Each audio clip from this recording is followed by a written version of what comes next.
untuk meningkatkan sinergitas pemerintah Kota Palembang dengan para ustadz yang selama ini turut andil dalam mendukung program Safari Subuh, Harnojoyo, Wali Kota Palembang, bersilaturahmi dengan seluruh ustadz dari 107 kelurahan di Kota Palembang.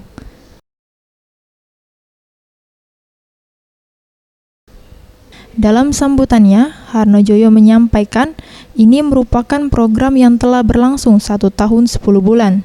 Dalam melalui pertemuan ini, diharapkan agar para ustadz dari setiap kelurahan dapat ikut berkontribusi lebih dalam program ini, dengan cara turut melaksanakan program serupa, dengan harapan syiar Safari Subuh di 1507 masjid dan musola di Palembang dapat selesai dalam waktu 4 bulan.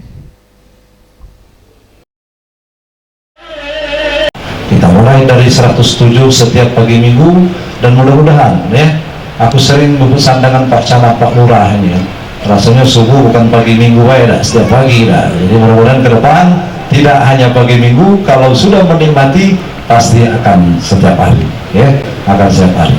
Nah, silakan nanti para ustaz, kami mohon ya, mudah-mudahan apa yang kita lakukan ini akan mendapatkan berkah dan cepat masjid di Palembang ini, musola di Palembang ini sesuai yang sering disampaikan oleh para ustadz ya, akan sama dengan sholat Jumatnya. Kenapa kita pilih subuh?